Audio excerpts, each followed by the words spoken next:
Elia miarahaba manokana any Tadamayayava ary Elia koa miarahaba manokana ny Yahosomalalako.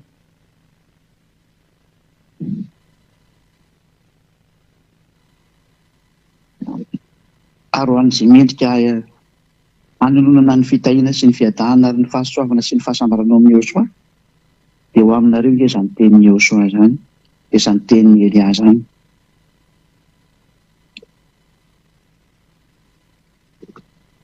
Tonga tsika amin'ny fotoana izay rahantsika indray hoe mihaino fampianarana.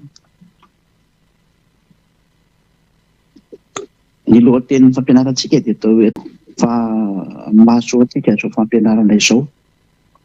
Ary entin'ny Elia hanamporofona amin'ny rehetrarehetra izay nangala tahaka ny anarana hoe Yahosoa, na nanova hoe Yavasoa, na nanova hoe Yahosoa, na nanovan'izay Yahoa tsy maro samihafa any.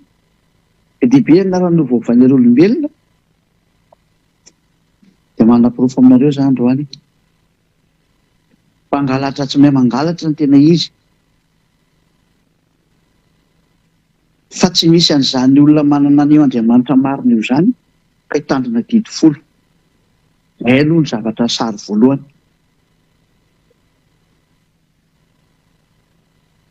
Fa ny tena marina aloha izany amin'ilay horaizana amintsika dia iteny teny voalohany fa tsy mbola ilay sary voalohany teny teo fa iteny teny voalohany. Ny olona izany izay mpanota dia tsy misy Andriamanitra mihaino azy izany. Ary rehefa tsy mino anazy Andriamanitra, ny Elohim Israely izany,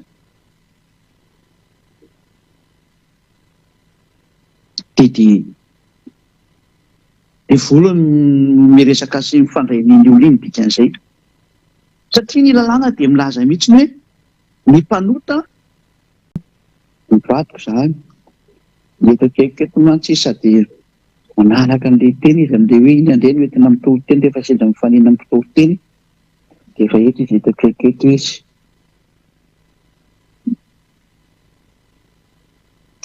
Izay manota dia avy any amin'ny devoly. Satria ny devoly manota hatramin'ny voalohany. Hoy tsara be kosa ilay nataonareo. Mety be mihitsy izao. Izany hoe eto ny teny dia mahitsy be mihitsy hoe fa ny olona mpanota dia avy any amin'ny devoly. Aiza moa izany izay Andriamanitra mihaino anareo devoly? Ary izany androany hanamporofo aminareo fa ny mpitandrina didy folo dia mpanota, izany hoe ny mpitandrina didy folo rehetrarehetra dia avy any amin'ny devoly. Mariako aloha fa tsy fanaratsiana. Tamin'ny fiteninareo no nivoahan'ilay fampianarana. Tany amin'ny nosonareo no natongavan'izany atao hoe ambassadeur-n'ny Yehosoa izany. Tena voafity nareo. Sambatra be nareo natao voaloham-bokatra mihitsy nareo ao amin'ny hafa firenena hoentina ho any amin'ny Yehosoa. Tena sambatra nareo e. Ary izany itenenako amin'ireo Zeda rehetrarehetra ireo, zanaky ny avo indrindra rehetrarehetra hoe tena mamijoro mihitsy nareo. Ohatran'izany kosa dia malemy ny any Togo hoe izay tsy mba voateny mihitsy e. Tafiditra nareo ka nareo deuxième ligne mantsy nareo. Ireo ny deuxième ligne dia mifalia mihitsy nareo any. Sambatra be nareo.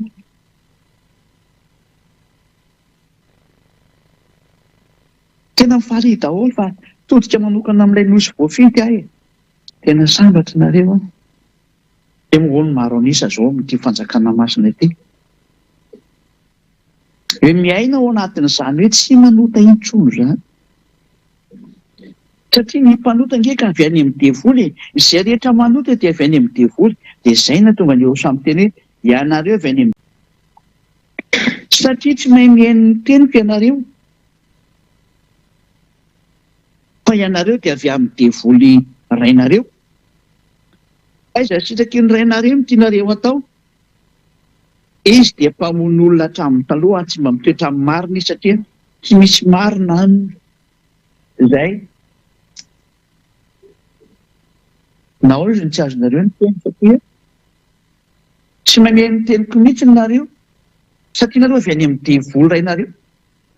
Fa ny olona mpanota zany mpanao ratsy satria eo manao ratsy moa izy io mpamono'olona tsy misy marina aminy marina ampiakarina kely angambany mety ary raha manainga izy dia niazo zany olona zay satria mpandainga izy sady ray ninainga olona mpanota mihitsy izy zany midika an'izay tsy manam-piakarina kely raka izy le anina fa tafadany amin'ireny marina a tsy mitoetra amin'ny marina izy mbola misy teny eo ambany eo tokony hiakatra kely eo amin'izay teny izay mihitsy zany dia hoe mpanota mpandainga ray ninainga tsy mitoetra ao amin'ny marina mpamono'olona zany na teo divoly zany mpanao ny ratsy zany ary ny divoly izay mpanao ratsy ny divoly izay mpanao ratsy dia tena manao ny ratsy marina tokoa ary ny zanany izay mitovy aminy dia mpanao ratsy tahaka anazy ka ny mpanao ratsy sy ny mpandainga sy ny mpanota zany dia samy zanaka divoly daholo dikan'izany mitandray manodika an'izany ianao izay mandray hava nefa ianao hita tsara fa ny olona mpitandrina divoly zany dia mpanota zany zany hoe tena mitovy kilasy amin'ny divoly zanaka divoly avy any amin'ny divoly ary reto mpanota reto dia tsy misy Andriamanitra mihaino azy zany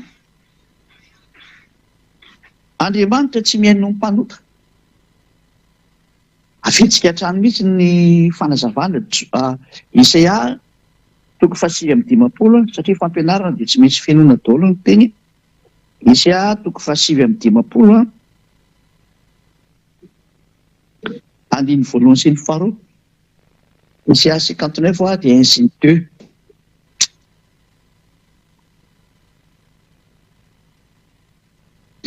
indro ny tanany ava tsy fohy fa mahavonjy alatra tsy mipetaka daholo etoko sy indrindra izy fa mipetana ary ny sofiny tsy lali-dalovana fa mare fa ny helokareo no hevitra mampisaraka anareo amin'Andriamanitranareo ary ny fahotanareo no mampiafina ny tavany aminareo ka dia tsy mihaino izy eto zany dia mazava be mihitsy fa tsy mihaino ny mpanota zany io Andriamanitra io laha miandro io fotsiny ianao zany dikan'izay bavaka ho anao izay efa milaza fa mpanota io ary dia pofoka amin'izay ary no mampanota anareo mpitandrina divoly rehetrarehetra manerana an'izao tontolo izao ary teny omeny Eliany mpangalatahaka rehetra maneran-tany ary rehefa herinareo ty dia maiza mibebaka amin'izay dia manaraha ny Elia fa tsy hisy hevitra mihitsy no any lalana makany amin'ny lanitra ny lanitra raha tsy manatona ny Eliana areo zany efa miteny sao dia ho médecin après la mort antsoantsony Elia ty manerana an'izao tontolo izao any mpangalatahaka rehetrarehetra ho an'izay mpitandrina divoly rehetrarehetra ho an'ny mpanota rehetrarehetra hoe miverenaingana manatonina ilay Andriamanitra Abrahama Yahyavanao anarany izay nantsoiny dadabe Mose hoe Yahyavanao anarany aty tena mazava be ty satria aty amin'ny faritry ny tatsinanana zany ny veny azy ny W tena torony hoe ve mihitsy ary B na B ray amin'izay foana aty zany vao teny hita mihitsy hoe ty W ty tena ve mihitsy fa zareo tandrefanareo no manovan'izy ho fa raha ty amin'ny faritry ny atsinanana ty tena ve mihitsy ny anona zareo an'izany W zany fa tsy ho ve na be fa ve moa tena fiantsoany zareo anazy foana zany ary izay no tena napetraka ny anarana hoe ny anarana moa tsy hoe zareo no nametaka anazy fa fanamporofona aminareo fotsiny ty tena hoe Yahyaha parantesy kely iny satria ty zao raha miteny hoe working dia working ozy avy zareo ary raha miteny zareo wife dia wife ozy avy zareo fa ianao miteny hoe wife amin'izareo zany zavatsafa ny andesany azy zany dia moa parantesy kely zay eto zany tsika dia mahita mihitsy ny hoe tsy mihaino mpanota io Andriamanitra io lavitra anazy nge zany ary izay le voalaza amin'ny Jaona 9:31 satria naporofo amintsika mihitsy hoe laha ny andro nareo mivavaka rehefa mpanota fa aza miditra any am-piangonana intsony fa ny janony Jaona 9:31 Jaona 7:26 mivaky tahaka an'izao ny soratra masina fakitiavoko anaty Jehosoa malalaka. Fantatsika fa Andriamanitra tsy mihaino ny mpanota, fa izay mivavaka aminy sy manao ny sitrapony no henoiny. Io Andriamanitra marina io izany dia tsy mihaino ny mpanota izany mihitsiny io. Andriamanitra tsy mihaino ny mpanota. Mazava ho azy izany fa lany andro ianao hivavaka eo, satria tsy mihaino ny mpanota io Andriamanitra io. Lany andro io fotsiny ianao. Lany andro ianao makany am-piangonana any hirahira any, izay ihany mahatonga an'ilay olona andeha hivavaka dia mifanadala fotsiny ny atao zareo ao am-piangonana ao, fa na mifampidera bika sy paozy fa tsisy mitady an'Andriamanitra izany. Raha mitady an'Andriamanitra izany ireo dia mitady hevitra ny tsy ho lasa mpanota. Mitady hevitra ny tsy ho lasa mpanota rehetra ny mitady an'Andriamanitra. Raha zatra fiangonana tsisy mahafaka amin'ny fahotana dia lozika be amin'izay samy mifanao ny adalany eo. Zava-doza amina tambo mihitsy ange miseho amin'izao. Fa samy tonga sainy. Samy tonga saintsika. Ahoana izany ny ahafahany Elia milaza fa tena mpanota nareo? Fitandrina 10. Izao arany.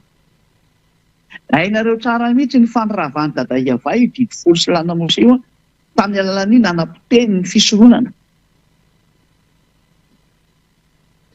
Raha vao nipoteny dada Iavay ny fisoronana dia rava ny 10 ny dikan'izay. Izay aloha izany ny filazana voalohany hoe rava ny 10. Mba tonga ny lohateny hoe tsy azo atao intsony mitandrina 10. Ny antony hoe tsy azo atao intsony mitandrina 10 satria rava ilay izy. Ary izay ny porofon'ny Elia eto androany. Fa izay mitandrina 10 rehetrarehetra dia efa omany ny bagazy. Mampalahelo be fa ilay bagazy teniko amin'izany ilay fanahinao izany nitsipy any amin'ny elo.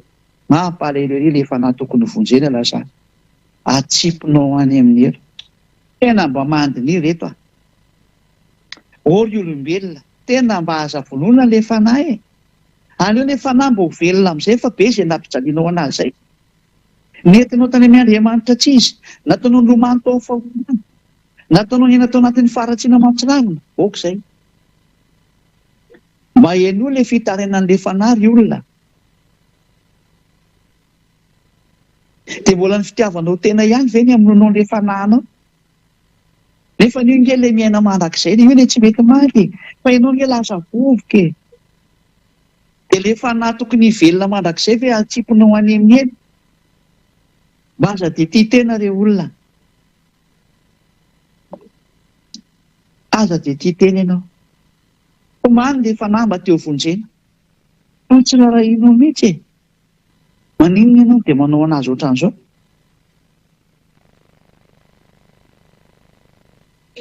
Tena mahatonga saina. Ataontsika aloha jery miteny aza hoe io dada Iavay io mihitsy nandrava ny 10 sy lana Mose. Izao mantsy. Ny voalaza an'io 10 n'Andriamanitra sy lalana Mose io izany, lalana an'Andriamanitra io dada Iavay. Dia tsy azo nampiana io didy io ary tsy azo esorana. Izay ny lalana fototra izany mifeho ny 10 sy lana Mose hoe aza ampiana dia aza esorana. Deutéronomie 4:1 sy ny 4. Deutéronomie 4:1-2. Ary ankehitriny ry Israely. Mihaino ny didy sy fitsipika izay ampianariko anareo mba harahanareo. Dia ho velona nareo ka hiditra sy andovan'ny tany izay omeny avy Andriamanitra ny razanareo anareo. Tena hoe arao ilay didy tsipitsipika izy izay ampianariko anareo. Dia mba hiditra ao amin'ny tany Kanana anareo. Izany hoe ny objectif amin'ity 10 izany. Dia efa hazavaiko anareo izay mpitandrina azy fa mampiditra ao amin'ny tany Kanana. Izany hoe mitondra anao mankany Israel. Dia ny fanontena napetrako taminao ary aminao ary dia izao. Ianao ve lasa nakany Israel rehefa mitandrina an'io satria izay ny objectif amin'io. Ianao raha mbola mipetraka ao amin'ny tany misy anao io mandrakany roany mbola eo ianao. Fa ilay didin'Andriamanitra nomena zanak'Israely dia mitarika anazy ho tonga any Israel. Dia tsy miendra indray sasany dia Israely ara-panahy io. aza mba miteniteny foany. Olona tena ho an'ny Israela nge reto olona reto ary tonga tao izy. Tena mamba tonga tao. Aiza misy ohatra Israely ara-panahy io zany. Hitanao amin'izany ny hevitra diavoly avy any amin'ny diavoly ao amin'ny sain'ireo mpitondra fivavahana sy ny mpanodikodina ny tenin'Andriamanitra io miara-mita aseho tsika izao miteny hoe hiditra sy andovan'ny tany izay meny avy Andriamanitra ny razonareo anareo. Natokana ho any zanak'Israely mihitsy izany ilay satria ireo no any amin'ny tany Kanana dia any Israela zany. Ireo no makany fa tsy ianao. Efa diso adresaka ianao zany izay hafa firenena izay nitandrina an'ilay didy folo satria maninona? Ilay didy natokana ho an'ny olona ho any Israela. Ianao olona tsy ho any. Inona zany nitandremanao an'io? Raha Breziliana ianao dia hipetraka ao Brezila. Inona zany nitandremanao Breziliana an'io? Ho an'ilay mpitondra fivavahana ao Brezila. Raha ho azareo any Togo, ianao raha olona tsy ho any Israela koa na tsy hipetraka any ianao. Tena hiverina ny Togo foana satria any tanindrazanao. Inona zany nitandremanao an'ilay didy folo? Ho anareo Togolais. Ho anareo Malagasy ohatran'izay koa. Raha Malagasy ianao angano hipetraka any Israela, ianao nga dia ho any Israela tena izy. Fa ny olona hipetraka sy honona any Israela iny no mitandrina an'io e. Ianao raha sady tsy mieritreritra no any ary tsy manam-pahefana ho any. Daholo ianao nefa no mitandrina an'io. Eo ange dia efa diso nareo e. Hiditra sy andovan'ny tany izay meny avy Andriamanitra ny razonareo nareo. Ny olona mpitandrina didy folo zany a, ny objectif amin'izany dia mba ho tafiditra ao Israela. Ianao nefa tsy mety niditra anakany fa mandrakandroana mipetraka amin'ny tany misy anao. Anao Amerikanina, ianao Anglisy, ianao Frantsay, ianao Alemaina, ianao nizanizy, ianao zany. Hitenenako an'izany teny izany hoe ahoana ianao amin'io sary io? Ianao Indiana, ianao Japonais. Ahoana ianao amin'izao teny izao? Hitanao fa any dia efa diso daholo ny zava-drehetra. Ndao raha disotsika ny teny. Aza ampianareo ara ny teny izay andidiko anareo ary aza ny esorana anareo. Fantandremo ny didiny avy Andriamanitra rehetra ny didiko anareo. Ity didin'Andriamanitra didy fosy lana Mose ity zany dia efa namoahana didy hoe aza ampianareo. Dia aza ny esorana anareo. Tsy aza atao mihitsy ny zany manampy an'io. Ary tsy aza atao mihitsy ny manaisotra an'io. Fa tena lalàna mihitsy ny zany.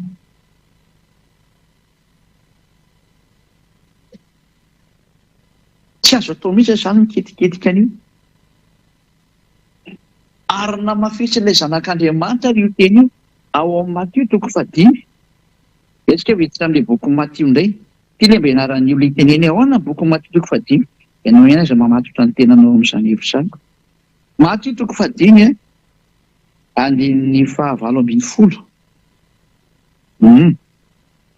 Nefa vao maika nitady hamono azy, aiza ohatra Jaona indray tia novakiko ity olona. Averina kely Matio 5 andin'ny 9:20. Matio 5:18. Falazaiko aminareo marina tokoa. Mandra-pahafoana ny lanitra sy ny tany. Dia tsisy foana akory ny amin'ny lalàna na dia litera iray azy, na tendrotsoatra iray azy. Mandra-pahatanteraka izy rehetra. Any hoe tsy azo foanana mihitsy io ny teny eo soa ho an'izay mitandrina an'io. Dia tsy azonareo foanana io. Ny teny eo anatin'io na litera iray azy. Satria ny lalàna ao amin'ny Deutéronomia 4:4 dia miteny hoe aza nampiana dia aza ny esoana. Dia izay nahatonga an'ilay zanak'Andriamanitra, zanaky ny avo indrindra, ilay maty teo amin'ny hazo fijaliana, dia ahosoana anarana. Ilay ny teny hoe tsy azonareo foanana io ho an'izay mipetraka ao anatin'io rafitra io. Aza foanana io. Fa ilay tsy mipetraka ao anatin'io rafitra io moa izany tsy misy idirana izany. Tsy miditra amin'izany. Tsy miditra amin'izany satria tsy mipetraka ao. Ho an'ireo olona izay milaza fa mitandrina an'io didy folo sy lana Mose io, dia voadidy ianao amin'ny tenin'ilay zanaky ny avo indrindra hoe tsy azonao foanana io na litera tsotra iray na tendrotsotra iray. Litera iray na tendrotsotra iray zany tsy azonao foanana. Ny bokin'ny Deutéronomia 4:4 dia hoe aza nampiana, aza ny esorana. Fanontaniana mipetraka amintsika rehetrarehetra ato an-tokantrano. na ny ampiasana izay mandray an'ny Eliazy ambasadiovan'ny Ahosoa.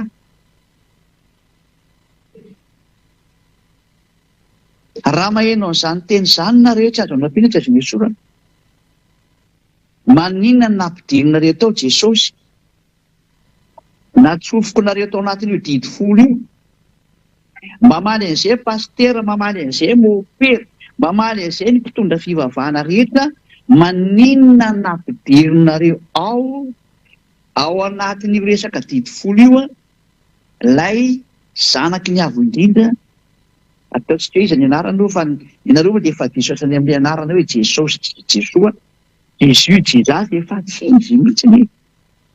Andriamanitra nampanota sy nampanonao foana anareo, io no nampitandrina didy folo anareo mba hitetehanareo any amin'ny elo. Zay teletika ho any amin'ny elo rehetra dia mitandrema didy folo ary manarahany Jesosy, na i Jesoa, na i Jesu, na Jesus dia ho any amin'ny elo nareo. Indrisy vononareo ny fanahinareo. Maheno any ely ihany efa n'izao ilay fanahy dia mibitabitaka ery tena teo vonjena fa vonony amin'ny avonavonanao. Vononao no ny amin'ny avonavonanao. Vononao no ny amin'ny fatikam-bozanao. No ny amin'ny firerianao diso toerana. No ny amin'ny fanambonianao tena amin'ny tsy amin'antony. Dia vononao ny fanahinao. Mba mieritrerety apetraka aminao ny teny hoe ahoana moa nareo napiditra an'ilay zanak'Andriamanitra, ilay niantona teo amin'ny hazo fijaliana ao anatin'ny didy folo, satria eo indrindra mantsy no resantsika indray. Novonoany dada Iava mantsy io resaka fisorohana io, tena ny fahafahany mihitsy ary tsy navelany nataony zanak'Israely. Nefa ny fisorohana io dia ao anatin'ny bokin'ny Levitikos toko 2:12. Dao raha vakintsika izay teny bokin'ny Levitikos toko 2:12 izay hoe ao anatin'ny lalàna Mose ilay izy. Dia rehefa hitanareo raha ty Levitikos toko 2:12 ity fa ny fahafahany dada Iava tsy nasenina natao tsony dia tsy menatra mihitsy ny olona niantso Jesosy, Jesoa, Jesus, Jesus batainy amin'izay ilay Jesosy. Fadiliana no batainy Jesoa, no batainy Jesus, no batainy Jesus dia natsofony eo amin'ny plasin'ny fisoronana io. Izany natao tena devoly velona mihitsy ny nanao an'izany sary izany. Devoly ary izay mbola manaraka an'izany sary izany izany hevitra izany dia devoly daholo izay manao an'izany. Ary io nefa mahatonga an'zareo mitandrina didy folo rehetrarehetra io. Hoe natsofony eo Jesosy io dia mitandrina didy folo izy. Natsofony eo Jesu dia mitandrina didy folo izy. Natsofony eo Jesus io dia mitandrina didy folo izy. Dia natsofony eo Jesoa io dia mitandrina didy folo izy. Dia tangosany amin'izay ny ampafolo-karenany olona rehefa avy eo. At least izay moa tena bio amin'ny resaka didy folo io, hitango ampafolo-karena. Zay, toatra rehefa tsika arany sary. Levitikos toko 2:12.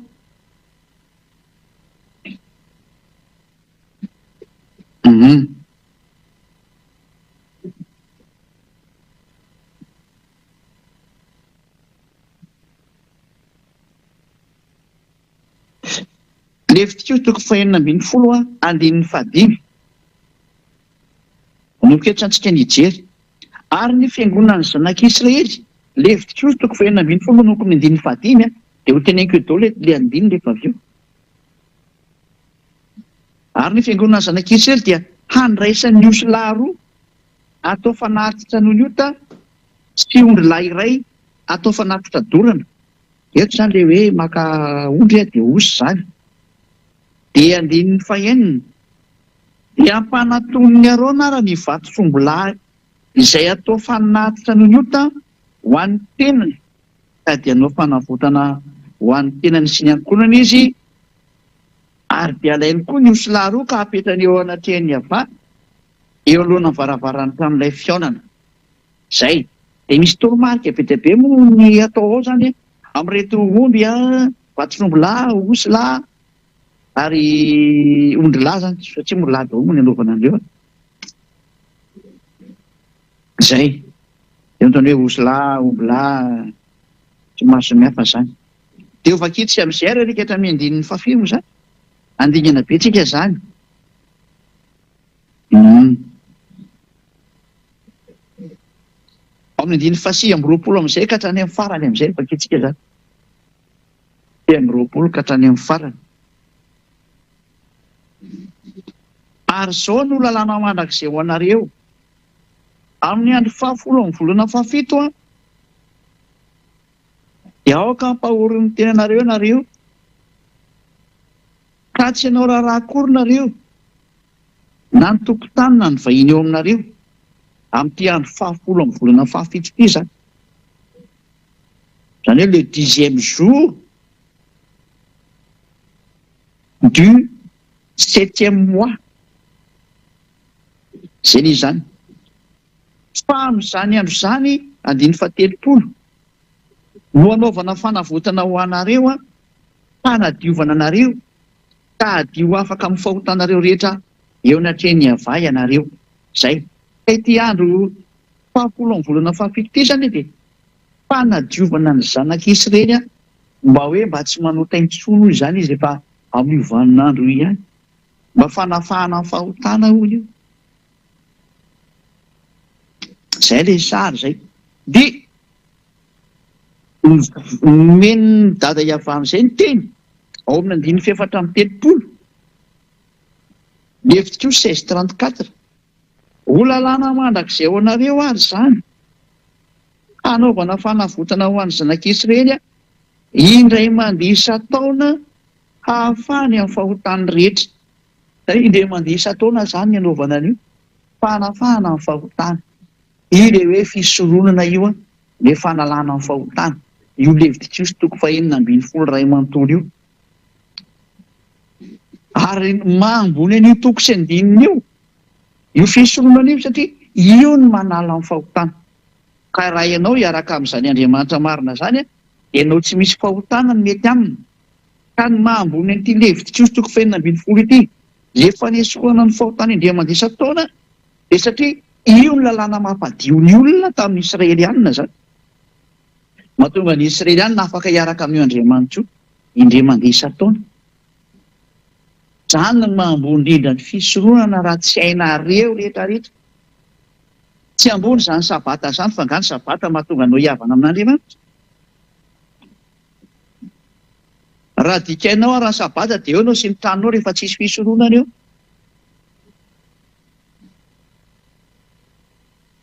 Ninona ho ataonao dia rehefa tsy eo ny fisoronana dia condamné à mort ianao. Satria ny lalàna ny fisoronana no manala ny fahotanao indray mandeha isan-taona amin'ny fanaterana an'ilay raha eo anatrehany dada Iava. Ka rehefa tsy misy izany fisoronana izany dia tsy misy ny fanafananao amin'ny fahotana. Ka rehefa tsy misy ny fanafananao amin'ny fahotana dia tafasaraka amin'ny Andriamanitra io ianao ka ho any amin'ny elo ny dikan'izay rehefa maty. Tanzeny izy fa tsy ny sabata zany no ambony. Izay no tonga ny apôstôly Paoly miteny hoe fototry ny lalàna ny fisoronana. Hébreu 7 vakitsika amin'ny teny frantsay. Hébreu 7 amin'ny baiboly frantsay indray no makitsika anazy. Hébreu 7. Eto misy an'izany Hébreu zany ato. Hébreu 7 eo amin'ny 10 io angamba izay manomboka. Zay. Hébreu 7:11. Hébreu 7:11 amin'ny teny frantsay. Afaka avoakanareo amin'ny teny gasy koa fa tsy maninona aloha izy. Si donc la purification avait été possible par le sacerdoce lévitique. Raha ohatra noho izy ka ny fahatanterahana dia azo niraisina tamin'ny alalan'ny fisoronan'ny Levy. Dikan'io zany raha tena dika amin'ny teny gasy mahitsy be sy tena milamina be mihitsy. Car c'est sur ce sacerdoce que repose la loi donnée au peuple. Satria tamin'ny alalan'izany fisoronana izany no matory zany hoe matory eo amboniny zany miankiny izy zany ny atao ambany fototra izy zany dikan'izay matory eo ambonin'ny fisorohana lalàna zany hoe ny fisorohana zany fototra ny dikan'izay de miserepozy eo ambon'ity fototra ty ny lalàna maro samihafa amin'izay ka ny fototra zany na ny base zany na ny fondation de ny sacerdoce levitika zany hoe ny fisorohana zany ny fototry ny lalàna ny dikan'izay fa etetin'ireo moa zany fa raha vao ny fototra mihitsiny zany miala menjerana eny trano e raha vadahoana iny ny zavatra etreo ambon'ny fototra io rehefa miala ny fototra etinareo raha manahita an'ireny zavatra tifirina reny ka hoe rava ny fototra fa randeha menjerana eny trano e any amin'ny faritry ny Ukraine any tena be an'izany aty tifirina io sevy hatrany le trano de bo rava any amin'ny fototra voa mipotika daholo le trano rehetrarehetra misy zany mampalahelo be ngeny sary misy amin'ny fifamonoan'olona ny ampitan-dranomasina izay efa amely an'izao tontolo izao tsisy afaka eo nareo nandray hotadidinareo tsara ny tenin'ny Elia hoe efa ny teny an'izao Elia efa nampianatra an'izao Elia de hitodika amin'izay ny fanahinareo za tsy nyteny ianao tsony fa ny fanahinao no hitodika hoe naninona ianao raha mba ny hainao ny Elia nefa de hitanao tsara ny publicité nataony tany aminao tany ny fandefasana ny fampianarana hoen'ny sofinao na aparitany manerana an'izao tontolo izao ny fampianarana fa ny avinavy anao tsy mba nentina ny ray na nambany ianao heverinao fa olombelona mitovy aminao zany Elia zany de nambaninao sy ny tenenao zao rehetra zao hotadidinao tsara matony izany Elia zany teny hoe tsy manota intsony izay miaraka aminy miaraka amin'ilay Andriamanitra lehibe indrindra izy namorona n'izao tontolo izao le Dieu des dieux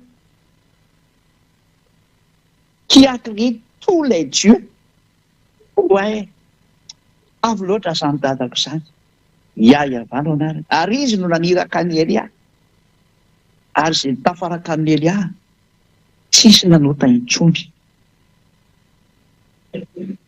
ohatra izy atsika nyteny azy eto zany tsika dia mahita mihitsiny hoe ny fototry ny didy folo sy lalàna Mosesy zany lalàna Mosesy dia ny fisorohana lay fitostoko fahenina ambin'ny folo lay manala ny fahotan'ny zanak'Israely indray mandeha isa-taona saingy tsy teny dada iavaly izy tsy teny tsony ary any amin'izay ny Israely any satria nampitandrina foana dada iavaly ajanononareo ny fahadalanareo manao ny adalàna zanak'Israely de avy eo nefa izy manao fisorohana ajanonareo adalanareo ny fanoerana anahy io fa tsy mety amiko reo sy dada iavaly manao ihany izy de manao le fisorohana izy rehefa avy eo indray mandeha isa-taona de ohatrany hoe milamina foana satria ko lalàna mipetraka tokoa moa izy na rarotiny rehetry mihitsy n'le zavatra ary lasa fanao mihitsy ny hafaran'izy tsy zaka ny dada iavaly tsony nahita an'le sary fa tezitra amin'izay satria lasa fakasianana azy mihitsy izy nandraisany fanapa-kevitra amin'izay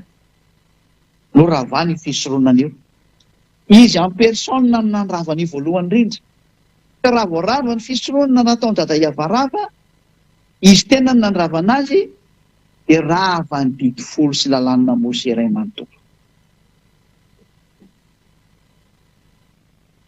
izy ny nandrava azy valy teny menana rehetrarehetra mihitsy ny hoe ny dada ny venona metaka anazy de ny zana ny venona nravana azy de didy folo zany resatsika io de manome valy teny mihitsy anao mihitsy ny androany ny dadany mihitsy ny nanravana azy de namafisiny zanany teo amin'ny azy fijaliana de ny marina confirmation iny azy fijaliana iny dahoro avakitsika ny tenin'Andriamanitra mikasika any amin'izay ao amin'ny bokin'ny Isaia toko fahenina amby enimpolo andininy fa telo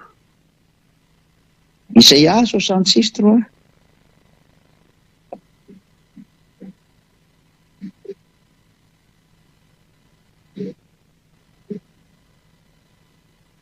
Isaia 66:3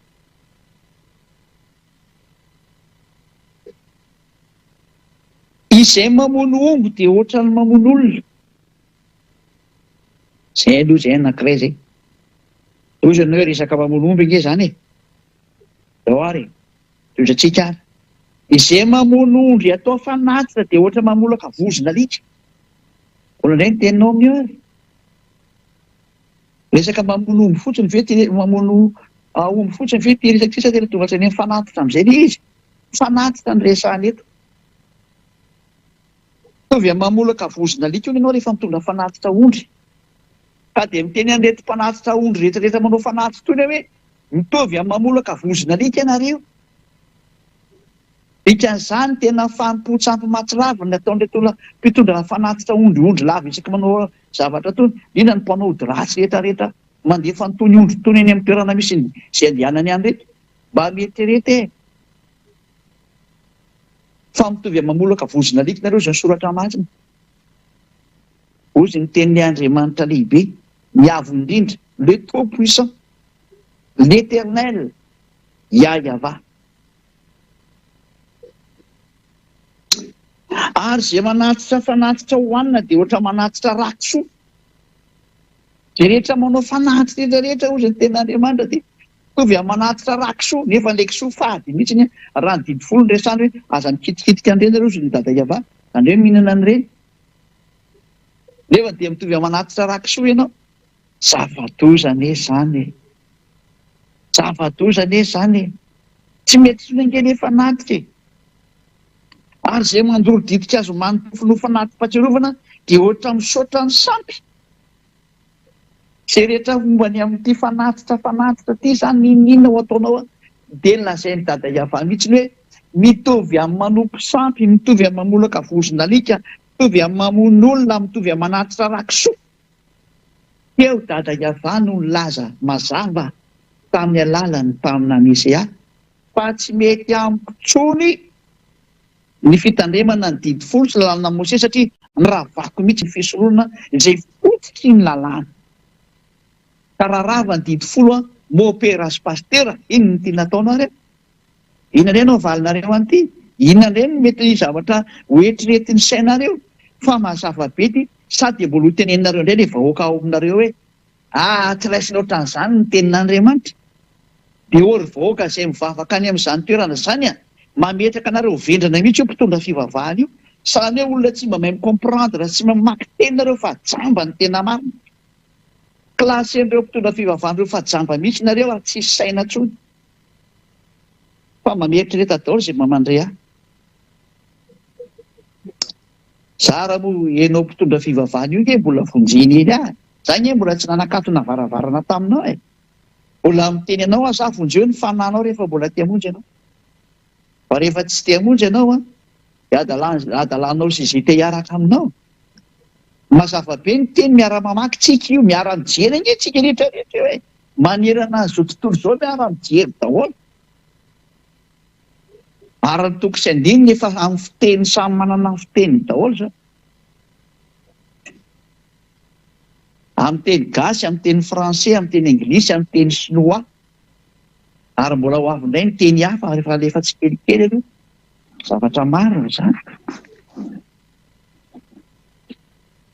Mazava be ny teny eto fa dada Yahweh mihitsy nanapotika ilay didy folo sy lalàna Mose satria ny lalàna dia milaza mihitsy ny tarehy aza nampiana dia aza niesoana. Nefa izy mihitsy eto nandrava azy. Ka iza izany nandravan'izy voalohany? Dia dada Yahweh nandrava azy voalohany. Ary rehefa niravany dia tsy azo dokotena intsony. Fa hoe ianao indray nitolatolana andeha hampiditra zavatra hafa aho. Iza nampanaonao an'izany? Fa nga tsy hitavoamasinao ilay hoe aza nampiana dia aza niesoana. Nangefa kitsika andeha mandeha averina iny toko sy andinina ankizy dia alika hatramin'ilay Deutéronomie toko faefatra dia andehan'ny faharoa. Hoe versika vakiana kely. Deutéronomie 4:2. Aza ampianareo ny teny izay andidiko anareo ary aza niesoanareo fatandremo ny didiny avandriamanitra ireo izay andidiko anareo. Tena io ilay teny io dia mbola tsy tonga saina ihany tena. Hoe tsy azo ampiana nge io didy folo sy lalàna Mose io e. Tsy azo anatsofohana n'izany zanak'Andriamanitra izany mihitsy ady nandika lalàna ary namafisy ilay zanak'Andriamanitra indray hoe Matthieu toko 5. Averina ilay Matthieu toko 5 hoe io teny io ilay namafisy natao Matthieu toko 5 hoe aza ampianareo teny eo soa ny teny eo fa tsisy fona koa ny amin'ny lalàna litera ho an'izay mitandrina azy, ho an'izay mitandrina azy. So nareo miteny hoe ary ianao nefa ny ahoana ianao zay nga mitandrina anio, tsy mitandrina anio zatra fantatra nefa fa zatra fa nyrahavany dadanay dia isany andeha hitsofoka ao. Ko raha tsy olona tsy misaina no mbola mitsofoka ao ihany. Zay no tonga namiteny an'izay mandre ahy hoe mba misaina amin'izay e, meko aloha ngeny fampianarana io e, jereo ngeny teny fitiavana anao zao, jereo ny famonoana ataon'ny mpitondra fivavahana anao, fitoana ianao zay mivonoana. Fotoanan'Andriamanitra mbola tsy maty fa mbola naheno an'ely anao zao. Miverena amin'izay verena amin'izay miaino, jereo ty adalàna nanjoanareo ty nataonao. Mikevaka itsika le tenin'ny Iosoa, falazaiko aminareo marina dia marina tokoa. Mandra-pahafoana ny lanitra sy ny tany dia tsisy ho foana akory ny amin'ny lalàna, na dia literena tendrotsoatra iray aza mandra-pahatanteraka izy rehetra. Dia mandra-pahatanteraka izy rehetra mbola mafisika tsara efa kelikely eo, satria hiditra amin'izay hoe ny rahavan'ilay zanany eny hididy folo io ny rahavany tsaratsara mihitsy. Ko ny dadany nandrava azy voalohany ko namoa tsy fa mafisika miazy fijaliana. Zay ilay hoe tsy mety mipetraka mihitsy ny lalàna ny Iosoa raha tsy raha hididy folo io, fa manjary misy double constitution. Ndray constitution didy folo dia ndray constitution Iosoa, lalàna ny Iosoa dia tsy mety io, fa tsy maintsy iray ihany lalàna rahana. Dia zay no mahatonga hoe tsy maintsy ny rahavana ny didy folo dia mipetraka ny Iosoa. Ary nandrava ny voalohany nefa ny dada malala ia zay. Zay ny zava-marina, zay ny zava-misy. Izy nandrava ny voalohany indrindra. Enantsika amin'izay dia teny teo araka ny bokin'ny Isaia, averina amin'izay ilay saraka izy Isaia 66:3. Veantsika amin'izay ilay teny ery hoe zay mamono omby dia ohatra ny mamono olona, zay mamono ondry atao fanatitra dia ohatra mamolaka vozona rika, zay manatitra fanatitra hoana dia ohatra manatitra rakisoa, zay mandolo ditika azo manimpofony ho fanatram-patsiloma dia ohatra misaotra ny sampy. Eny tahaka ny fidianana ny reniny aleny sy ny fahalian'ny fanahy tany fahavetavetany. Io zany ateseran'ny dada Eva ty miteny ity. Dia tahaka izany kosa ny fidianako ny fampahoriana azy sy andatsahako ny fahatahorany ho aminy, satria ny antso aho fa tsy nisy namaly, ny teny aho fa tsisy nentiny aino, mpananao izay ratsy toy masoko izy ary ny tsisitrako mihitsy no ny fidiny. Ezitra mihitsy ny dada Eva. Ravany amin'izay ny fisorohana. Rehefa rava ny fisorohana, inona nataondray faharoan'izay? Nopoteny amin'izay ny tempolon'ny Jerosalema. Izay ny fanaporofona fa tsy azonareo atao intsony ny fisorohana. Irany amin'izay ny Nebokadnezara mpanjaka nandorony ny tempolon'ny Jerosalema. Araka ny bokin'ny Jeremia 52, mitohy amin'izay ny tantara. Maty Isaia, hiditra tseratra indray Jeremia. Jeremia 52, eo amin'ny andininy fahafenitra.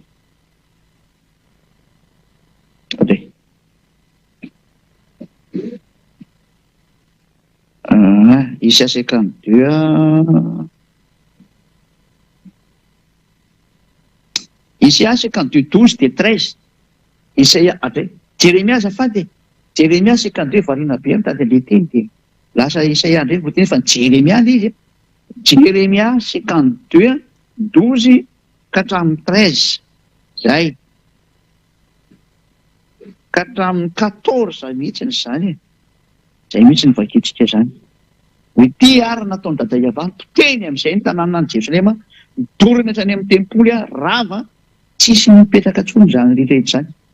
Ary tamin'ny andro fahafolo tamin'ny volana fahadimy tamin'ny taona fahasivy ambin'ny folo nanjakan'ny Nebokadnezara, mpanjakan'ny Babilôna, dia tonga tany Jerosalema Nebozaradana, lehibe ny mpiambina mpanompon'ny mpanjakan'ny Babilôna, ka nandoro ny tranony Ava sy ny tranony mpanjaka mba amin'ny trano rehetra tany Jerosalema. Ny trano lehibe rehetra dia nidorana tamin'ny afo avokoa.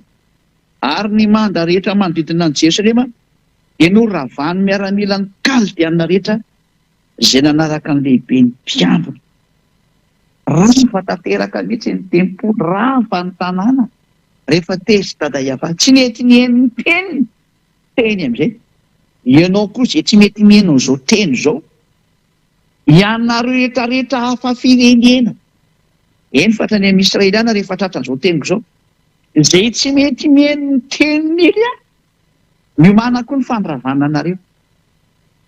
Fa tena miala nenina faraparany Elia, fa tena loza mahatsiravina ny enjoan'ny taninareo. Mbola tazomina fotsiny ny loza tsy hikapoka aminareo amin'izao ritenenako izao, fa tena mihaja mba miteny ange Elia hoe hafanenina foaka izay, fa dia tsy zakanareo intsony ny andeha. Ny andeha amin'ity taninareo ity tsy zaka ny lohanareo, fa tena ho avy amin'izay ilay teny hoe hiazakazaka anareo ka hivembena hitady ny tenin'Andriamanitra.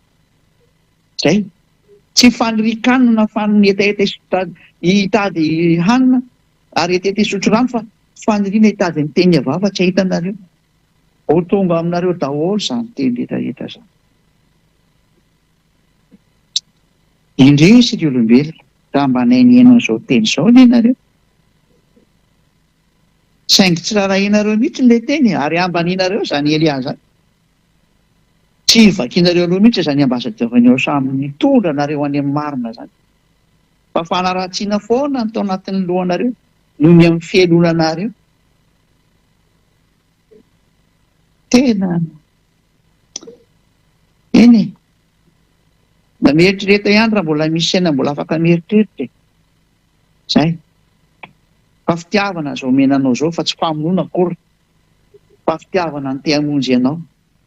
Fa rehefa tsy mety manao dia izay izany. Dia tatazo ny fiafarany ainao endraso tsara. Eo tadidinao daholo izao sary rehetra nantenena izao, ho averina aminao daholo ny sary rehetra mialohan'ny ialanao aina, dia atao miverina aminao daholo ny teny rehetrarehetra heninao.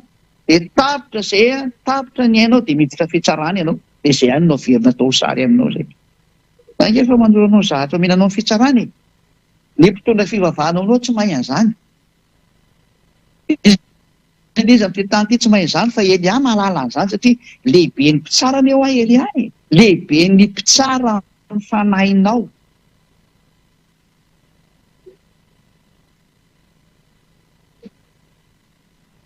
Tsy mitsara nofonao izay fa ataonao iny ny nofonao izay nke tsy tonga ho an'ny nofonao re.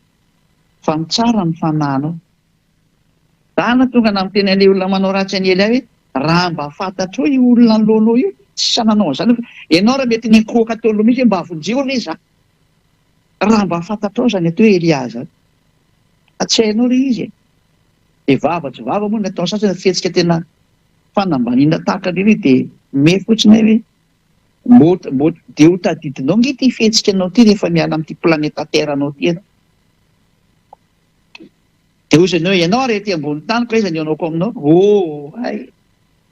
Naso meko anao ilay teny sosialiana fa niasa inge ataoko ity e. Ary matoa Eliana afaka olona tsy nanao teny intsony dia tsy olombelona tahaka anareo izy hoa. Avy any amin'ny lanitra ny lanitra avy any amin'ny misany Ahosoa. Nao ike efa ketsika ny teny parenthèse kelinay ianao e. Ao amin'ny Jaona toko 7. Jaona toko 7. Esa misy ny teny.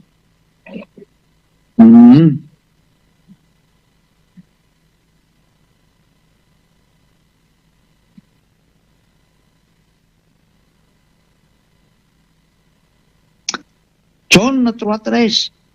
Jaona 3:13. Toko 7:17. Ary tsy nisy niakatra ho any an-danitra, any amin'ny lanitra zany. Afa-tsy ilay midina avy tany an-danitra, dia ny zanak'olona sy any an-danitra.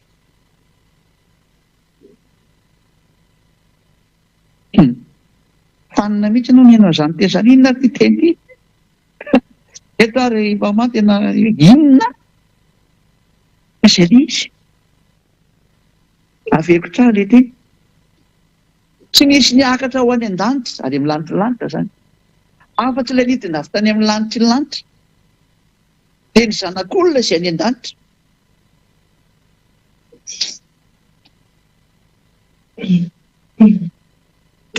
dikan'izany teny izany dia io Yahosoa etỳ an-tany io any an-danitra izy amin'io fotoana io. Misy double personnalité dikan'izany io amin'ny lanon'ny lanitra. Yahosoa sy Elia manana an'izany.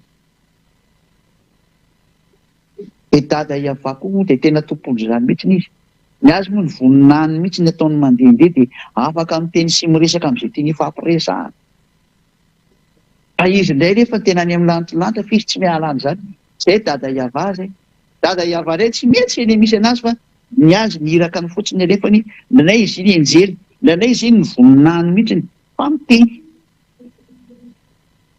Izay na hoe double personnalité. Dia Yahosoa koa ohatran'izay. Yahosoa indray ny vatany mihitsy ety fa ny momba azy koa mbola any. Izay hoe mijanona any foana ny anankiray izany misy anakaiky mijanona momba anazy any. Azaveko anareo. Aleo angamba mitandezaveko anareo mihitsy ilay izy e. Dia azonareo tsara amin'izay. Misy ny anankiray amin'ny Yahosoa tsy azo entina maka ety aminareo ety. Dia azonareo izy. Fa raha tena momba izany Yahosoa izany no tena midina maka ety dia mikarapoka ty taninareo ety. Tany dia izay no lazaiko anareo. Tany dia midofotra ty taninareo ety ozy ny fitenenana. Izany natonga hoe iny Paoly apôstôly iny efa namboarina be mihitsy ny fifandraisan'ny Yahosoa amin'iny vao afaka mifandray amin'iny ohatran'iny nataony iny Yahosoa. Nefa nahaizana tsatra nikarapoka daholo izay olona teo ary jamba mihitsy ary moa ny afaran'ny Paoly dia tena nisaka tamin'ny vantana. Fa mafy be ny force de présence ny Yahosoa iny. Tsy misy Yahosoa avy any amin'ny lanitra izany ka hiresaka amin'ny olona ety an-tany ko velona iny olona iny. Fa protection be teny efa goavana be nomena ary be dia be ny zany efa esorina any amin'ny vatany Yahosoa ho afaka mifandray ohatran'ireny izy. Satria izany Yahosoa izany Yahosoa égale force destructrice. Lumière destructrice.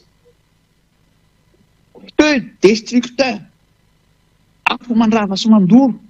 Fahazavana manapotika sy mandrava ny zavatra rehetra izay akaikiny eo. Dia izay sary izay raha hoentina izay tena ray manontolo amin'ny Yahosoa izay hoentina midina ety an-tanareo ety. Tany dia mirefitra ny taninareo. Raha mizobo zavatra efa misy sao izany. Izay tany rehetrarehetra raha izy moa izany mandrava tsy dia rava. Fa na tsy andrava izy fa izay misy anazy rehetra mirefitra daholo izay misy anazy rehetra. Izay lalovana izany dia mirefitra daholo iny. Dia izay no mahatonga ny hoe voaterina jana iny zavatra iny any amin'ny lanitra any ambony any. Fa ny tena ny heriny midina maka ety.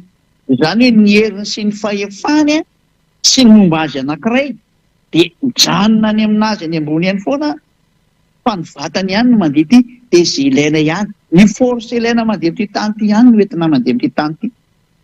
Izay ny dikan'io teny io raha tsy hainareo. Efa nazava izay. Fa raha hoe niara-midina tamin'ny Yahosoa daholo no tena momba azy rehetrarehetra.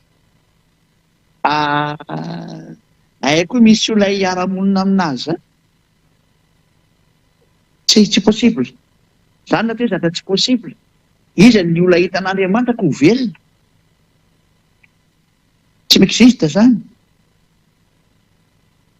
Izay azonareo tsara angamba izy. La même chose que Elia. Elia koa raha nentin'ny Elia ty daholo ny zavatra momba ny Elia. Dia mitovy tsisy valaka tamin'ny zavatra niseho koa. Fa nesorina koa izany rehetra izany fa izay ilainy Elia mandeha amin'ity planeta Terre ity ihany mena azy sy ampitondray azy. Ary omena araka izay itiavan'i dada Iava sy Yahosoa anazy koa nefany izay tiany mena anazy. Fa ny tena ny ankapobeny rehetrarehetra dia napetraka ny anatin'ny atao hoe toeram-pitsarana any anatin'ny VSCC. Izay ny teniko anareo hoe miandry anareo azy ny Elia izany ary raha izay maty rehetrarehetra moa tsisy nahita afaka miteny ety aminareo ety. Izany mahatonga namely hoe nisy olona maty dia nahita ny hery. Tena olona mitapitapy mihitsy izany. Izany ve ny rinoko hita izany hero izany. Afa-dosana izy ary ianao raha lasa ny anelo izany tsy mivoaka velona intsony ianao tena marina fa sarotra anie izany toerana izany.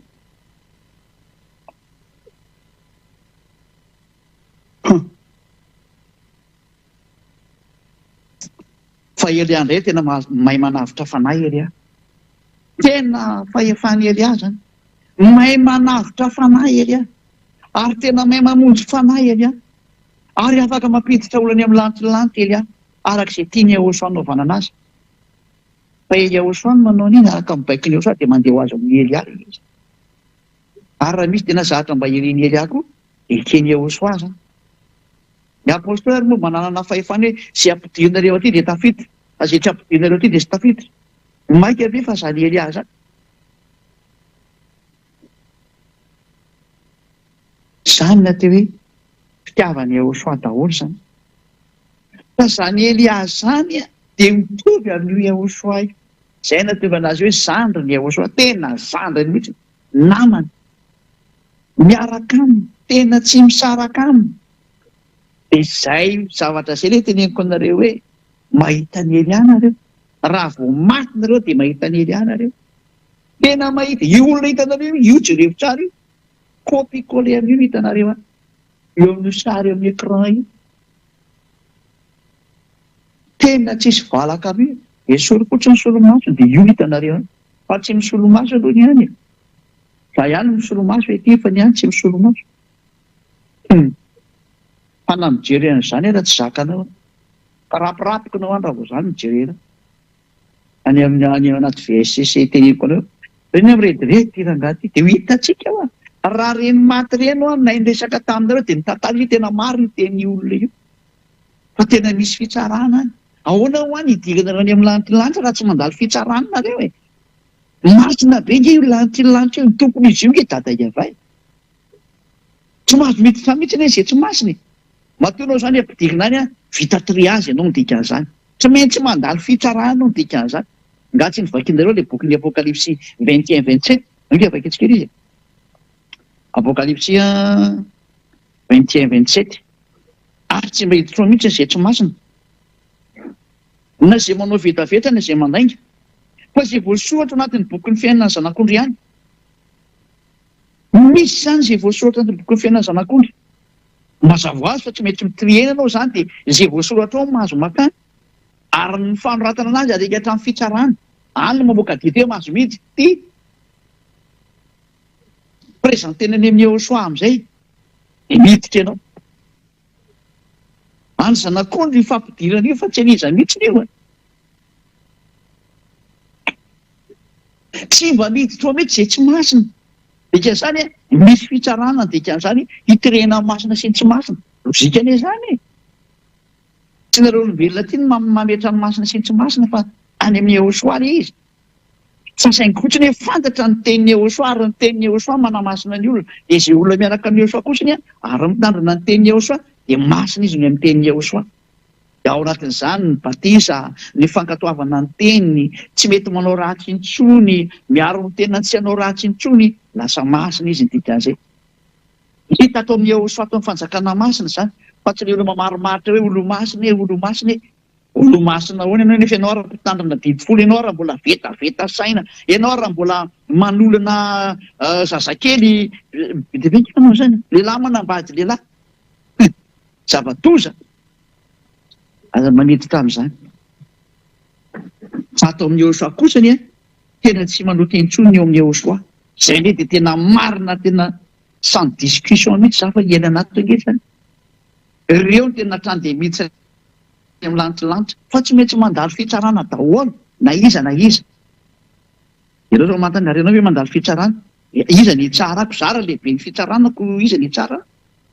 Ary raha misy izay mitsara anahy dia Jehoshua sy ny dadako iavay ihany. Zara ty manao ny asan'izy mianako. Zara ty efa mangataka mafy amin'izy mianako hoe mba hampio hainga na vitan'ny ty asa ty. Ko na dia ny fandrenesany an'izany tsy afinaritra be na. Tsy misy zatra ataoko afa-tsy miasa ho anazy mianaka foana mitady levitra hoe handresena lahatra ny olona mba hiverenareo any amin'ny dada Maria iavay. Fa hanapotika ny eo azy zareo e. Any tena mitenareo, hanapotika ny eo azy zareo. Izay nge nandehananay ety, izay nefa mitsotra ny marina.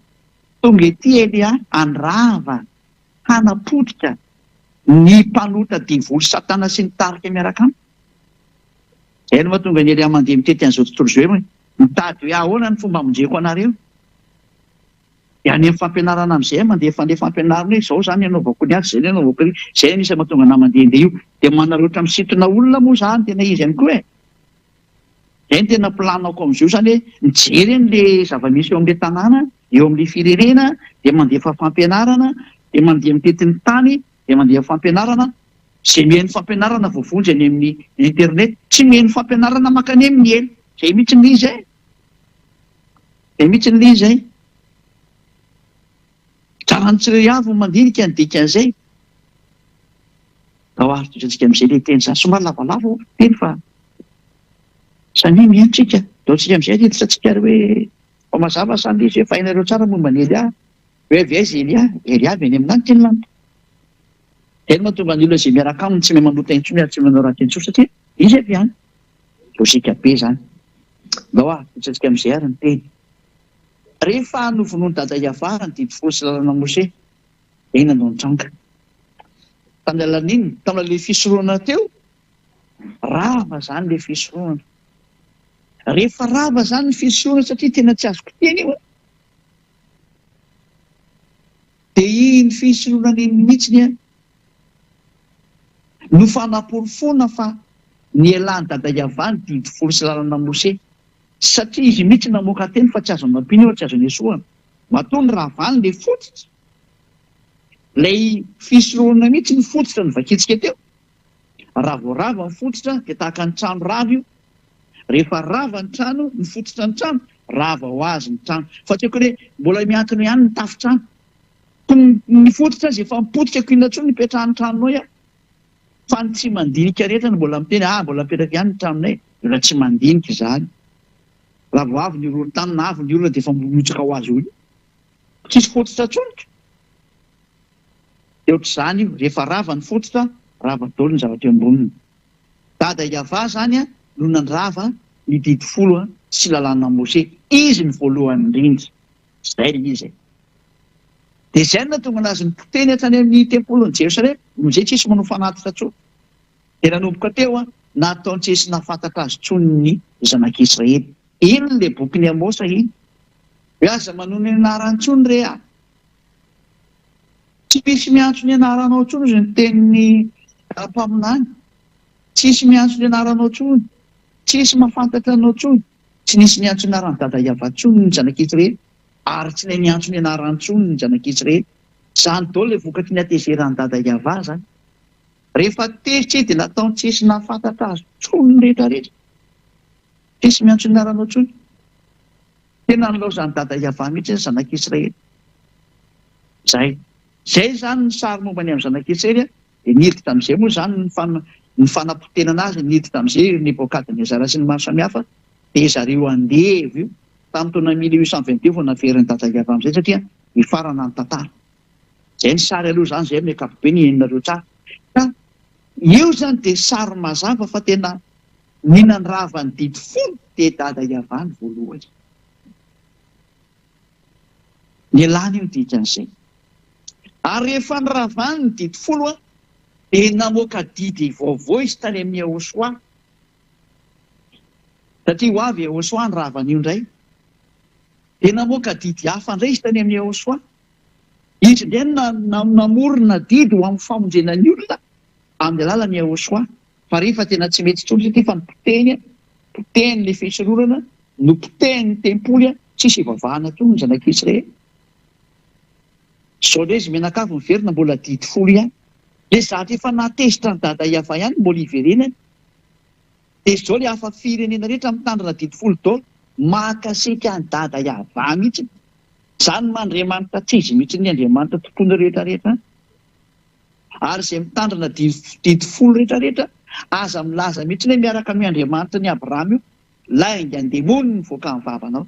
Tsisy an'izany. Andriamanitra ny Grika foana miaraka amin'io fa mody ianao ny tena ovanarany io.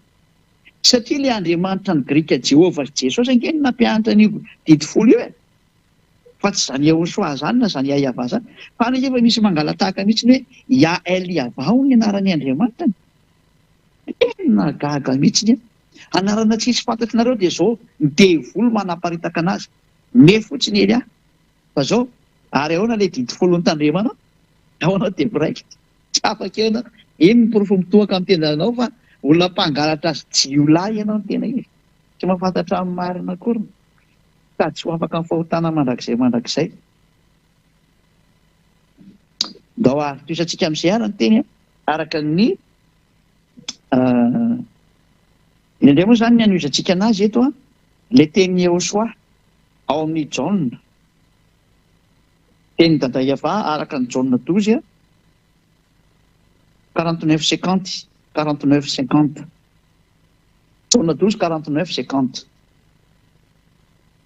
satria izaho tsy niteny ho ahy fa ny ray izay naniraka izy no nandidy ahy izay ho lazaiko sy izay ho toriko eto zany dia misy didiny menany Joshua zany ity no entinao midina eny ambonin'ny tany dia ampahafantarin'ny olombelona ho amin'ny fanavotana anazy dia vainy ray zany ity zatra ho teneniny Joshua amin'ny olombelona ity raha tsy hainao didy hafa mihitsy fa tsy didy folo intsony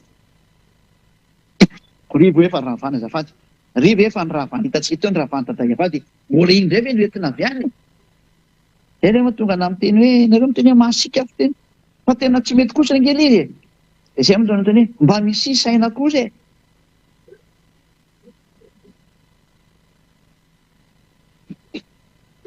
fa ny ray izy naniraka ao izy izy no nandidy aho izay ho lazaiko sy izay ho toriko any hoe misy didy zany no menany Joshua na sain'ny dada Iava ho lazainy ary ho toriany ety amboniny tany mazava fa tsy didy folo le izy didy an'izay fa hafa mihitsy satria le didy folo efa nitoteny dada Iava tany ny fisorohana aonao ohatry hoe nibatana zavatra koatran'izay fa jereo ngeny le tsy matahotra an'Andriamanitra rety nalainy le fisorohana dia nesorony dia napetrany eo amin'ny plasin'le fisorohana hono le zanak'Andriamanitra jereo mahadevoly be an'ilay saina saina avy any amin'ny devoly iny zany fantitra an-dalàna ary zany no mampanota an'ireo mpitandrina didy folo reo mpanota tsy mendrika ka izy mitandrina didy folo io mihitsy no mahatonga an'azyko ankoatra le Andriamanitra diso ary zany miprofo fa diso mihitsy ilay Jesosy Jesoa sy Jehova Jésus Jesus sy ny maro samihafa satria mampandika lalàna mihitsy le izy reo ngeny mampitandrina didy folo io dia amin'izay le mpangala tahaka rehetra mbola mitandrina didy folo ihany fa mody ny vavany fotsiny miantso Joshua tena mampimey mihitsy ena hoe mpangalatra tsy nenangalatra ao rehefa tena tonga ny tompony dia mianana amin'izay ny mpangalatra rehetrarehetra koa izay lazaiko ary andasiko hoe adidy fa 50 ary fantatro fa fiainana mandrakizay ny didiny izany hoe ty didiny menray ity zany fiainana mandrakizay zany hoe Joshua ty zany le zanak'Andriamanitra tena marina dia mitondra didy indray izy zany didy homenany olona hotoriana amin'ny olona zavatra mbola hotoriana zavatra mbola ho lazaina fa tsy rehefa nananany Israelianina teo hatramin'izay ka raha zany rehefa nananana ve mbola hotoriana e raha zavatra efa nisy ve dia mbola ho lazaina e ka tsy manany ihany kosa ve zany fa raha zavatra mbola hotoriana ary mbola ho lazaina dia zavatra hafa mihitsy ny izy le olona mba misokatra ho any saina fa efa andro farany ity ho farana tantaranareo dia mbola tsy tonga saina ihany ve no izay mandriana ho tokantrano io hoe ny zahatra hoentiny Joshua amin'ity didy ity iny ny zahatra mbola vo ho lazaina zany hoe tsy mitovy amin'ny didy folo ny dikan'izay hotoriana zavatra hafa mihitsy ny dikan'izany ary hoy ny teniny ary fantatro fa fiainana mandrakizay ny didiny tena ity didy ity zay hoentiny Joshua ty tena fiainana mandrakizay izy ity ka le didiny Joshua moa dia tsy mahay manota ary tsy manao ratsy intsony ary parfait perfect zay ary zay lazaiko dia lazaiko araka an'izay lazain'ilay tamiko zany hoe nisy discussion zany nisy didy zany avy any amin'ny dadany no zarainy tamin'izany iny dia ty hoentinao any hamonjenao ny olona zay io resaka io inona zao dirany didy folo amin'izany raha zavatra didy folo hoe dia mbola ho ampahafantarina an'io zanany io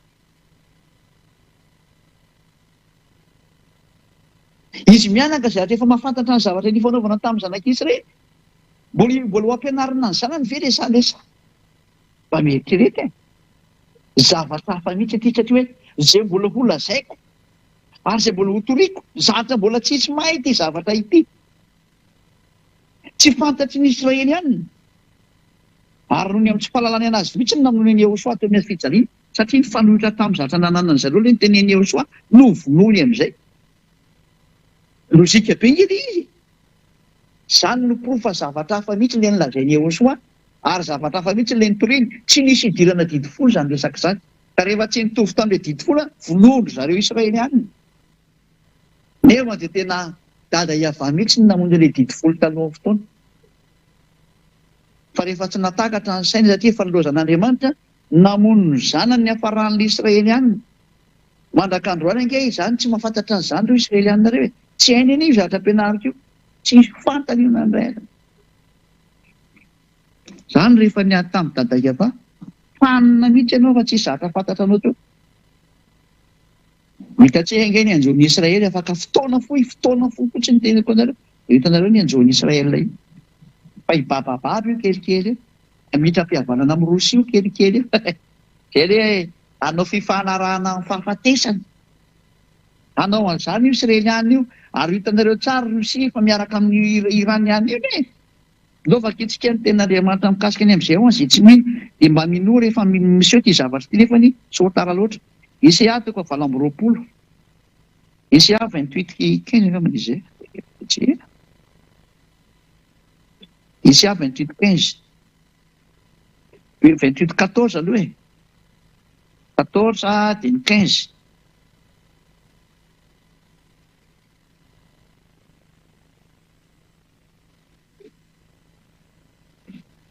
Isaia 28:14-15. Koa mihaino ny tenin'ny Yahova ianareo ry mpaniratsira, izay manapaka an'ity firenena eto Jerosalema ity. Satria ianareo manao hoe efa nanao fanekena tamin'ny fahafatesana izahay, ary efa nanao fifanarana tamin'ny fiainatsity izahay, ka na dia ho avy aza ny loza manavitra dia tsy hatra aminay izany. Fa ny lainga no nataonay ho fiarovana ary ny fitaka no fiherera. Izay ny anjoan'ny Israelianina ho an'ny mpitondra firenena Israel. Loza. Hanao fifanarahana amin'ny fahafatesana zareo. Hanao fifanekena amin'ny fiainatsity zareo. Zava-doza. Hanao fifanarahana amin'ny Rosia izy rehefa kelikely eo. Ilay fahafatesana. Ao mantsy ny fahafatesana. Ao ny tompon'ny fahafatesana. Ao ny lehiben'ny fahafatesana. Ao Rosia. Goka mpanjaka amin'izay. Ho avy ho Israel zany sary zany. Tadidio rehefa miazakazaka Israel iny mitomany an'ny Rosia hoe hifanaraka amin'ny Rosia sy mahasamihafa. Tady fanao an'izay izy teo aloha. Ho mafisiny amin'izay io rehefa kelikely eo. Mebe fotsiny rehefa anatin'ny Rosia izy ilay taminy hoe mba hiavana amin'ny Rosia hono izy ilay tamin'ireo mandeha.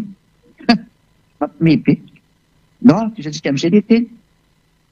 Inona ary nataony Iosoa? Nataony Iosoa nravany didy folo sy lanina Mose. Ny confirme izy ny fametrahana an'ity didy hoentiny ity dia niteny teo amin'ny fijaliana ny didy folo sy lanina Mose. Lovaka itsika Efesianina 2:15. Tany dia lasitsika miazakazaka iny amin'izay mba tsy taraiky intsony. Efesianina 2:15. Fakitsika amin'ny anaran'ny Iosoa voninahitra ny dadamala Iava. Efesianina 2:14 sy ny 15. Fa izy no fihavanantsika izay nahiraintsika roa tota ka nandravany hevitry ny fisarahana. Fa tao amin'ny nofony nandravan'ny fandrafiana dia ny lalàna nisy didy natao tandremana mba hanakambany antsika roa tota ao amin'ny tenany olombavao iray ka novan'ny fihavanana. Tao amin'ny nofony nandravan'ny fandrafiana. Safatindrindra. Fa inona io zany? Tao amin'ny nofony nandravan'ny fandrafiana dia ny lalàna nisy didy natao tandremana. Inona izany lalàna izany? Dia ny didy folo sy lalàna Mose. No liavaka itsika amin'ny teny frantsay izy io e. Efesianina 2:15. Dia mba homanikely rakizy raha misy anareo ilay Torah fa voakatsika hoe ilay Torah raha mamaky Torah nareo. Dia mba voakatsika kely ilay Torah. Efesianina 2:15 raha misy raha hitanareo fa rehefa tsy hitanareo dia leo amin'izao fa ataontsika teny frantsay fotsiny fa izany hamaky anazy ity. Fa raha hitanareo vao may tsara ilay boky Sefer Torah. Efesianina 2:15.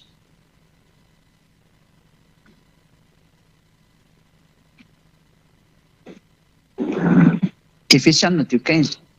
Ayant anéanti par sa chair la loi des ordonnances dans ses prescriptions. rehefa noravany teny mihitsy ny tao nofony zany la loi des ordonnances dans ses prescriptions, ny lalàna ny didy rehetrarehetra miaraka amin'ny fitsipika rehetrarehetra. Mazava be zany fiteny frantsay fa tena rava ny didy folo sy lalàna Mose. Baiboly katolika romana io vakio keo amin'ny teny frantsay.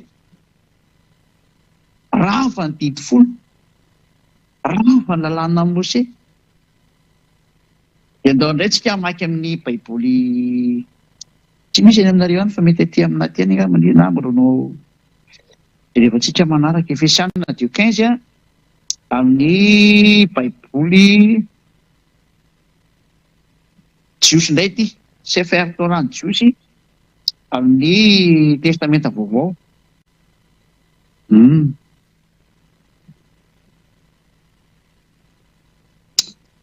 Torah ozy dia Nebim ozy dia ny Ketubim.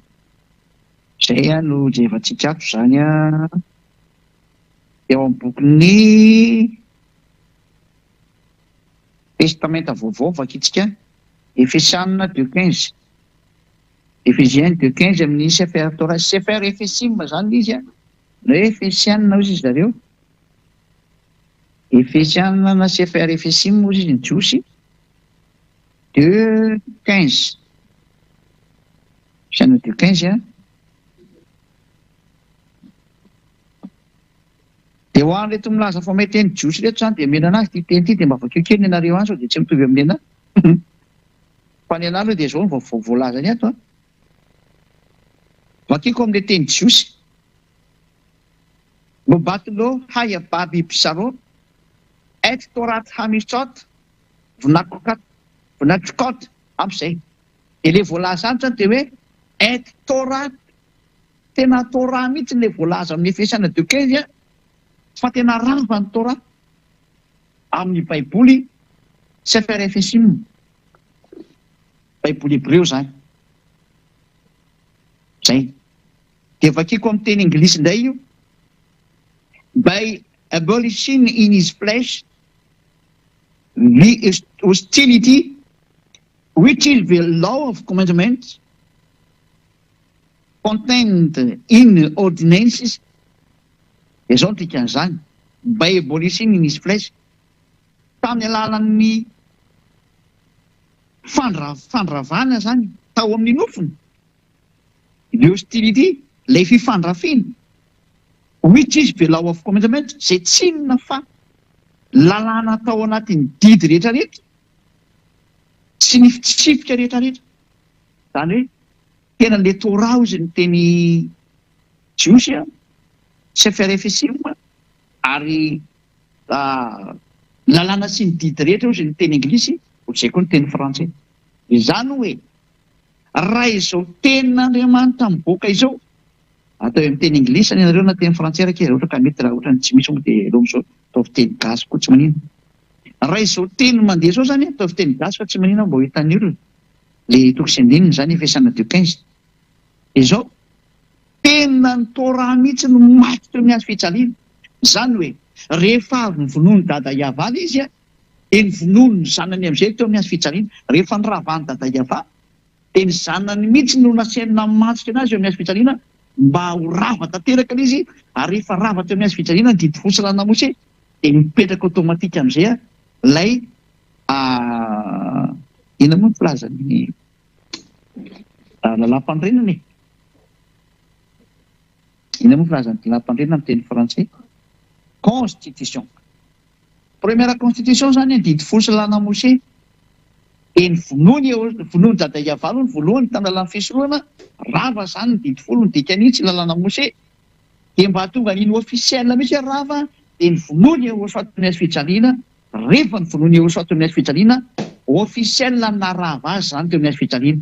Rehefa officiel narava azy teo amin'ny hazo fijaliana dia mipetraka amin'izay ny deuxième constitution, la nouvelle alliance, Jehosoa miaraka amin'ny fanekena vaovao lalàna ny Jehosoa amin'izay. Izay mahatonga ny olona tsy mahay manao ratsy intsony, tsy manao teny intsony, lasa perfect ozy ny Anglisy na parfait ozy ny vazaha, miaraka amin'ny Jehosoa zany sy Elia izay efa nirahany isolo tena azy ety amin'ny planeta Terre nareo, izay entsokonareo hoe andao amin'izay hiaraka amin'ny Elia. hoentiko any amin'ny Ahosoa nareo, manaova batisa ato amin'ny Ahosoa. Andao nareo a mandositra ny atezerana izy efa tonga. Efa mamely ny taninareo io atezerana io e. Fa Elialy mbola mitady an'le olona, tsy mbola mijery ny zava-misy amin'ity taninareo ty hoe ahoana ny teny omenany ry, ahoana ny teny omenany ry. Dia zany mbola mahatonga ny Elialy mandeha io mijery an'le hoe ahoana ny teny omenany rehetra olo rehetra, ahoana ny teny amonjenany ry, satria raha ho teteziko tsy ho vitako. Fa tsy maintsy teniny alefa mandeha any amin'ireo. Dia izay zao asany Elialy zao, mijery ny tanàna, mijery ny toerana, dia mandeha ny amin'ny toeran-kafa indray zany, dia mijery ny tanàna, mijery ny toerana, mijery ny fatao, ahoana ny amonjenana azy, iny ny Andriamanitra ivavahany. Satria raha ho ravana ny Andriamanitra eo amin'izao tontolo izao, dia tsy maintsy fantarin'ny Elialy izy adaoly aralohany eo. Manda lasa miteniteny foana Elialy, teny izy ka tsy mety zany. Fantariny daholo ny Andriamanitra tsy izy etra rehetra. Miara-ravana amin'izay aorianan'izay, miaraka amin'ny fanavotana olona miala tao. Anjarantsika mieritreritra ireo olona, anjarantsika mieritreritra sy mandinika tsara. Mazava be sy mahitsy zao fa tena rava ny didifolo. Izay ny lohateny hoe tsy azo atao intsony ny mitandrina didifolo, fa nandeha mpanotra ianao raha mitandrina an'io, satria hoy amin'izay ny apôstôly Paoly. Izaho aloha dia mba miteny nareo aza mba manendrikendrika ny Paoly ny tena marina. I Paoly ve izay olombelona kely io dia afaka hanova ny tenin'ny dada Iava aminareo e. Paoly zany ange tena ambany be ny olombelona eo a Paoly. Elias zany zavatra any amin'ny lanitra zany. Paoly zany raha mahita ny Elias dia mekoka ny tsy azony atao, fa tena fantany zany Elias zany. Fantany zany hoe zandriny Ahosoa iny. Lazaiko anareo zany. Aiza ny ahafahan'ny Paoly manohitra ny dada Iava aminareo hoe dada Iava ve nandrava le fisotronana dia i Paoly ve dia hanovany zany hoe ao fa naveriny teo izy Paoly, fa adala ve nareo e. I Ahosoa zao ve no teny mihitsy hoe tsisy foana akory io lalàna Mosesy teny tsotra iray aza. Ho an'izay mitandrina anazy zany dia azaky tena io. Izay ny tiana tenenina, aza kitikitena io. Ale zavatra tsy azo kitikitena dia hoe Israeliana ihany no mahazo mitandrina an'io. Izay ny voalaza. Ao nefa ianao malagasy, frantsay, anglisy no komoriana, tsy haiko intsony izay mety mitandrina an'io any. Iza nampitandrina nareo an'io izy? Afrikanina zany. Iza nampitandrina an'io? Iza miteny taminareo tandremo io? Anao amin'izany tsy mampety an'ilay izy. Tsy mety mihitsy an'ilay izy. Anao mieritreritra an'izany teniko izany. Izy Paoly nampitandrina an'ilay didifolo, nefa izy mihitsy ny ara-mafantatra fa tsy natao ho an'ny hafa firenena io fa ho an'ny Israeliana reny ihany. Atao inona any amin'ny hafa firenena io zany. Andika ny didin'Andriamanitra zany izy aminao. Ary ireo tsara, i Paoly mihitsy ny ara-mafantatra fa rava ny didifolo. Izy nge no teny rava ny didifolo e. Tenin'ny Paoly ange amin'ny Efesianina 2:15 io. Tenin'ny Paoly. Ka i Paoly indray ve zany dia merina ilay didifolo tandremanao. Nefa izy mafantatra fa nyravany dada Iava mihitsy io. Ary izy mihitsy ny ara nampitondray ny Ahosoa teny hoe lazao fa tena rava ito amin'ny azy fijaliana. Teny Ahosoa nge navoaka ny baiko ny Ahosoa tao amin'ny vavany io. Dia izy io nalaza ny fanambarana io. Ary mbola namafisiny ihany io amin'ny boky ny Hébreux 7:18-19 no kefakitsika ny Hébreux 7:18-19. Hébreux 7 18 sy 19. Fa misy fahafoanana ny didy mialoha noho ny alemeny sy ny tsy mpanasoavany. Fa ny lalàna dia tsy natanteraka na inona na inona. Fa misy kosa fampidirana ny fanantenana tsara kokoa izay natonantsika an'Andriamanitra. Misy fahafoanana ny didy mialoha, foana ho ny didy tany aloha tany dikan'izany. Ka inona moa zany ny didy tany aloha raha Hébreux no resahana? Ny didy Hébreux tany aloha tany ake dia ny didy folo sy lalàna Mose. Ahoana ozy ny tenin'ny Hébreux, foana ho ny didy folo sy lalàna Mose tany aloha tany, zany dikan'io. Satria maninona? Sady malemy tsy mahasoa. Zany daholo ange ny tenin'ny Paoly. Aiza nareo ny tenin'ny Paoly indray nampitandrina didy folo. Ary nareo ve tena mba mandinika sa tsy mandinika?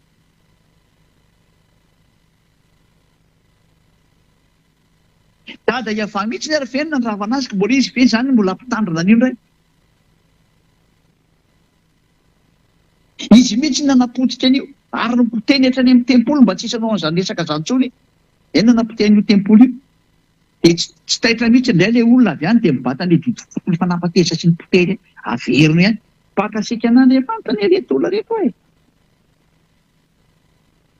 batainy zareo indray le didy folo de asiany tandremana indray tena mpiara miasa amin'ny teny folo mihitsy io ve ny natesitra ny dada Eva de mbola averinao ihany hoana mihitsy ny fisoroana tsy navelanao fisoroana tsony ny olona ianao ndray mbola andeha amerina any ihany amerina akasika anazy ianao zany dikan'izany zay le hoe raha ny zavatra efa noravako natsangako indray de efa diso aho oka vakatsika teny zay hoe bokyny Galatiana ary zay ny amaranako anazy hoe tsy mety tsony mitandrina didy folo Galatiana 2:18 Galatiana 2:18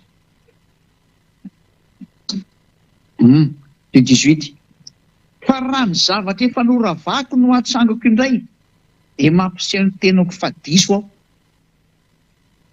dada Eva efa nandravan'le didy folo sy lana Mose nandravan'le fisoroana ka raha dada Eva zany mamerina an'io de tsy mety satria izy ihany nefa nampiteny ny apôstôly hoe tsy mety mamerina an'io